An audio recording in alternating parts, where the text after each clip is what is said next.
আন্দোলন করছি আমাদের স্যালারির জন্য। জাস্ট আমাদের এখনো পর্যন্ত কাজের জন নেয়নি, কাগজপত্র কিছুই নেয়নি। কোম্পানির লোকের সঙ্গে কথা বলার পরেও কোম্পানির লোক এখনো পর্যন্ত আসেনি। আমরা যে 1 তারিখ থেকে কাজ করছি, কার আন্ডারে করছি এখনো কেউ জানে না। তার জন্যই আমরা আন্দোলন করছি যে আমাদের কাজে নেওয়া হোক, আমাদের স্যালারিটাও দেওয়া হোক। আমরা এই যে এই মাসের যে স্যালারি আছে 2 মাসের মিনিমাম পাচ্ছি, এই মাসের স্যালারি কিন্তু আমরা পাচ্ছি না।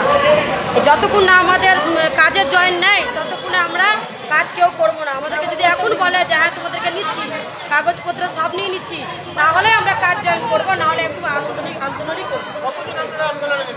আমরা নেমেছি 180 জন। কোম্পানি এখনো মেনে নিচ্ছে না আমাদেরকে, কোনো কিছু ওরা 1 মাসের স্যালারি চাইছে। আমরা কোনো স্যালারি দিতে পারবো না। আমরা গরিব মানুষ, আমরা কি করে দিয়ে দিব? হাতে খেটে পেটে খাচ্ছি, কি করে দিব বলেন তো? কষ্ট করে দিন কাটছে, আর আমরা যে স্যালারি দিয়ে দেবো তো আমরা সংসারে চলবে। তাও তো আমাদের বেতনও বেশি নাই, যেটা আছে সেটার মধ্যেই আমরা চলছি। এইটুকুটা বেতনে কি হয়? তাও আমরা করছি কষ্ট করে, তাহলে আমাদের বেতন দিয়ে দিব তো আমরা কি করে চলবো?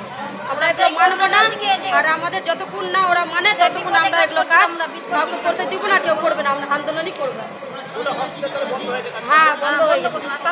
কাউকে কেউ করবে না, আমরাও করবো না। আমাদের যতক্ষণ দাবি না মেনে করতে দিব না। আমার নাম আরতি।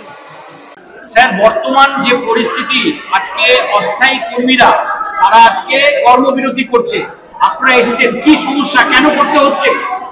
আজকে আমাদের ট্রমা বিল্ডিং, অর্থাৎ একটা অংশের ট্রমা বিল্ডিং হাসপাতালে একটা অংশের যারা অস্থায়ী কর্মী আছেন তাদের কিছু সমস্যা নিয়ে তারা আজকে একটা অবস্থান করছেন। আমরা তাদের সাথে আমরা বোঝানোর চেষ্টা করছি, আবেদন করছি, সেখানে আমরা চেষ্টা করছি বলে তাদের কিছু স্যালারি বিষয়ে কিছু সমস্যা হয়েছে সেটা আমাদের কাছে তুলে ধরছে। আমরা স্বাস্থ্য ভবনের ঊর্ধ্বতন কর্তৃপক্ষের সঙ্গে ব্যাপারটা নিয়ে যোগাযোগ করছি। স্যার, বলছি যে এরা অভিযোগ করছেন যে নতুন যে কোম্পানি এসছে তারা চাকরিতে যোগদানের জন্য 8,500 টাকা করে ঘুষ চাইছে। এই বিষয়ে আমি জানি না, আমি খতিয়ে দেখতে হবে ব্যাপারটা। আমার কাছে ব্যাপারটা খতিয়ে দেখতে হবে, এরকম করে আমার কাছে ইনফরমেশন এখনো আসেনি, খতিয়ে দেখবো ব্যাপারটা। তবে এখন আপাতত ওনারা যারা অবস্থান করছেন সেই জায়গায় আমরা আবেদন রেখেছি, যেহেতু এখন এটা কঠিন পরিস্থিতির মধ্যে যাচ্ছে এবং একটা অংশ এটা কিন্তু আমরা একটা অংশের একটা হসপিটালে একটা অংশের এটা যারা স্টাফ তাদেরকে আমরা আবেদন রাখলাম যে মানুষকে স্বাস্থ্য পরিষেবা এবং হাসপাতালে পরিচ্ছন্ন এবং হাউসকিপিং পরিষেবা দেওয়ার জন্য আমরা তাদেরকে অনুরোধ রাখছি। আশা করছি এটা সমাধান হয়ে যাবে এবং আমরা চেষ্টা করছি যোগাযোগ করার। ট্রমা কেয়ার ইউনিটে ইন্টার্নরাও চাকরি কাজ করছেন না, কর্মবিরতি করছেন না?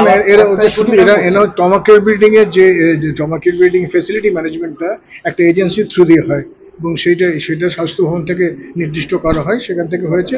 একটা কোম্পানি ছিলেন যারা তাদের মেয়াদ শেষ হয়ে যাওয়ার পর নতুন কোম্পানি ওটা পেয়েছেন।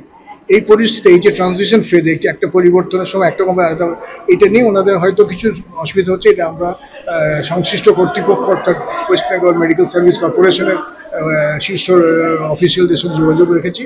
আমি নিজে ব্যক্তিগতভাবে কথা বলেছি, আজকেও বললাম, গতকাল আমরা আলোচনা করছি এবং ওনারাও দেখছেন বিষয়টা, আমরা সমাধান করছি এবং আমরা পুরো চেষ্টা করছি এটাকে আবেদন করা যে এটা কিছু সময় চেয়ে নিয়ে যাতে করে এটা আশু সমাধান করা যায়। স্যার, জুনিয়র চিকিৎসকদের যে আন্দোলন চলছে তাতে আমাদের এখানে পরিষেবা কি কি দেওয়া হচ্ছে? জুনিয়র চিকিৎসক আন্দোলন চলছে, কি কি খোলা রয়েছে? আমরা এখানে আমাদের সিনিয়র চিকিৎসক এবং অন্যান্য সার্ভিস ডক্টর যারা আছেন তাদের সবাইকে নিয়ে আমরা পরিষেবা চালু রেখেছি। আউটডোর, ইমার্জেন্সি এবং ইনডোর এবং ল্যাবরেটরি সার্ভিস এবং সবকটাই আমরা চালু রাখার চেষ্টা করেছি। স্যার, গর্ভবতী মহিলারা মাতৃমা বিভাগে একটা অভিযোগ উঠছে যে সেখানে নাকি সেভাবে অপারেশন হচ্ছে না। গর্ভবতী মহিলারা যারা ভর্তি হচ্ছেন মাতৃমা বিভাগে তাদের অনেক দেরি হচ্ছে। না সেরকম নয়, কিছু হতে পারে সেটা আপনার কাছে। আমরা আজকে এভাবে কোনো অভিযোগ ডাইরেক্ট আমাদের কাছে আসেনি, কেউভাবে আমাদের কাছে কেউ অভিযোগ করেনি এবং আমরা আমি এমএসবি এবং আমরা রেগুলারলি নিজেরা মনিটর করছি হসপিটাল, সেখানে আমরা দেখছি নর্মাল কাজকর্ম চলছে। তবে রোগীর সংখ্যাটা হয়তো একটু কম ছিল এই কদিন ছুটির জন্য হতে পারে, কিন্তু আমাদের কাজকর্ম চলছে এবং আমাদের সবকটা পরিষেবা যেগুলো চলে প্রত্যেকটা পরিষেবায় আমরা এখন দিতে পারছি।